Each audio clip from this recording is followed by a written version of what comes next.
So guys, अगर आप 2024 के लिए कैट के लिए तैयारी करने जा रहे हो तो कुछ ऐसी 5 इंपॉर्टेंट टिप्स है जो कि आपको ध्यान में रख लेनी। तो अब जब आप कैट एग्जाम देने जाओगे तब आप उस टाइम मेरे को शुक्रिया अदा करोगे कि काश यार वो जो सर ने हमको टिप्स बताई थी वो काफ़ी ज़्यादा बेनिफिशियल हो गई। सबसे पहली चीज़ जो मोस्ट कॉमन होती है कि अभी हमारे पास बहुत ज़्यादा टाइम है, बहुत ज़्यादा इन द सेंस कि इस टाइम के अंदर अगर हम प्रिपरेशन स्टार्ट कर रहे हैं और वीडियो आपने ये वाली देखी है तो आपको ये आइडेंटिफाई कर पाओगे कि हमारे पास नवंबर तक का टाइम है जिसके अंदर हम 90 प्लस और 95 प्लस परसेंटाइल भी अचीव कर सकते हैं अगर हमने ये सारी चीज़ें फॉलो कर ली तो।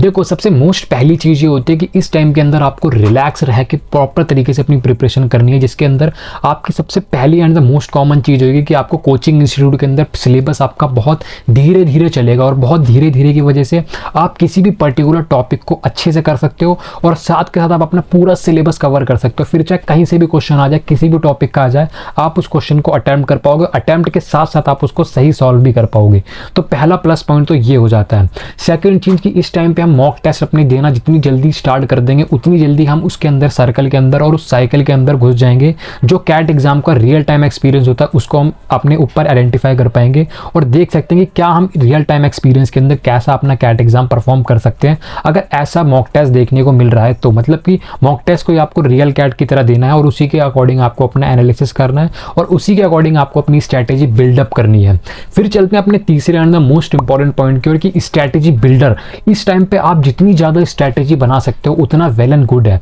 फॉर एग्जांपल VRC के अंदर आपने पहले RC पकड़ लिया, सॉल्व अच्छा नहीं गया मॉक टेस्ट, तो आपने क्या करा, पहले VA पकड़ ली, VA पकड़ लिया, फिर उसके बाद आपका मॉक टेस्ट अच्छा हो गया। अगर RC भी वीक जा रही है, VA भी वीक जा रहा है, तो हमारे को आइडेंटिफाई करना है कि मेरी वीक पॉइंट, मेरी जो गलती है वो क्या हो रही है, किस चीज़ को गलती हो रही है। बट ये रेयर केसेस होता है कि जिसकी RC भी गलत जाए और VA भी गलत जाए, वो तो फिर बंदा ही गलत हो सकता है। तो मजाक कर रहा हूँ, उसके अंदर आपको आइडेंटिफाई अभी कर सकते हो बिकॉज अभी आपको स्ट्रैटेजीज कितनी सारी बना सकते हो, आप n नंबर ऑफ टाइम्स की स्ट्रैटेजीज बना सकते हो। जितनी ज़्यादा स्ट्रैटेजी बनाओगे फिर जब आपकी जो लास्ट में जब आपका कैट एग्जाम आएगा तब आप ये बता सकते हो कि हाँ ये वाली फलाना है कि स्ट्रैटेजी मेरी बहुत ज़्यादा अच्छी वर्क करती है और ये वाली मेरी नहीं करती, तो मैं इसी स्ट्रैटेजी पे स्टिक करूँगा और इसी स्ट्रैटेजी पे स्टिक करूँगी। तो ये सारी चीज़ें ध्यान में रखते हुए फोर्थ पॉइंट पे चलते हैं कि इस टाइम पे आपने कोई भी कोचिंग इंस्टीट्यूट के मॉक टेस्ट ले लिए, साथ के साथ इस टाइम के अंदर अगर आप कैट के PYQs भी सॉल्व कर लेते हो तो अभी के टाइम के अंदर आप मैक्सिमम 20 साल तक के मॉक टेस्ट और साथ के साथ 20 साल के मॉक टेस्ट नहीं 20 साल के आप प्रीवियस ईयर के क्वेश्चन पेपर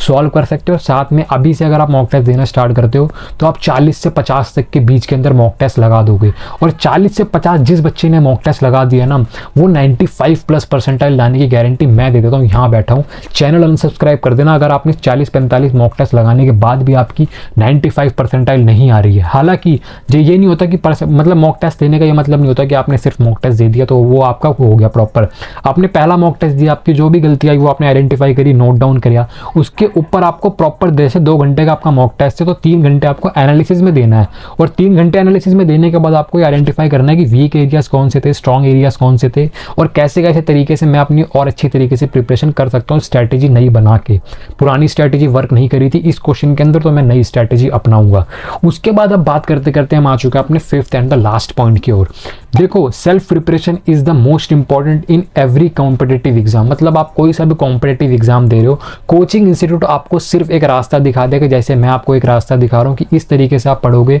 तो आप 2024 के अंदर रॉक कर सकते हो। तो आपको क्या करना है, देखो आपने कोई भी कोचिंग ज्वाइन कर रखी है वो आपको सिर्फ बताएंगे पढ़ना कैसे है, पढ़ना कैसे है वो बताएंगे, पढ़ना बट आपको खुद पड़ेगा। जितने अच्छे तरीके से आप पढ़ते हो और उसके अंदर आप अपनी फॉर्मूला बुक्स बनाते हो, स्टडी मटेरियल अच्छा सा ले लेते हो और स्टडी मटेरियल अगर किसी को चाहिए तो टाइम इंस्टीट्यूट का कोचिंग इंस्टीट्यूट में 5000 रुपीज़ में किसी को भी दे दूंगा जो कमेंट बॉक्स में कमेंट करेगा। तो 5000 रुपीज़ में स्टडी मटेरियल साथ में नोटबुक, मतलब जो मेरी फॉर्मूला बुक थी वो भी प्रोवाइड कर देंगे, वो एज अ फ्री गिफ्ट ले जाना। तो उसके बाद अगर आपने अपनी फॉर्मूला बुक बना रखी है, साथ में शॉर्टकट ट्रिक्स अभी से स्टार्ट कर दोगे बनाना, तो आपके प्रॉपर तरीके से एक जो रजिस्टर होता है ना, ये ऐसा रजिस्टर आपका प्रॉपर तरीके से भर जाएगा और जिसके अंदर आपकी तीनों जो सेक्शंस होते हैं ना, VRC, DRR and quantitative aptitude, उन तीनों की शॉर्टकट ट्रिक्स और फॉर्मूला बुक उसी के अंदर बन जाएगी जो कि आपके कैट एग्जाम देते टाइम में काफ़ी ज़्यादा इफेक्टिव रिजल्ट प्रोवाइड करेगी। क्यों? क्योंकि उस टाइम पे आपको सिर्फ वो पेज खोलना है और फॉर्मूला याद कर लेना और जो ट्रिक्स आपने लिख रखी है वो भी आपको याद कर लेनी है कि कुछ भी क्वेश्चन मेरे को ऐसा देखने को मिलेगा जाएगा तो मैं इस क्वेश्चन को इस तरीके से अपनाऊंगा या अपनाऊंगी। तो ये हमारी 5 ट्रिक्स थी, बहुत इंपॉर्टेंट थी, जो कि आपको कैट 2024 के अंदर रॉक कर सकती है। अगर आप बॉटम पे हो तो फिर बॉटम से टॉप पे सफ़र आपका इसी वीडियो के बाद हो जाएगा। तो चैनल पर नए हो तो प्लीज़ जो भी आपको इन्फॉर्मेशन अच्छी लगी उसके अकॉर्डिंग कर देना। मैं प्रसाद की तरह छोड़ देता हूँ, मिलते हैं अगली वीडियो में। Till then bye bye, take care and hard work bro.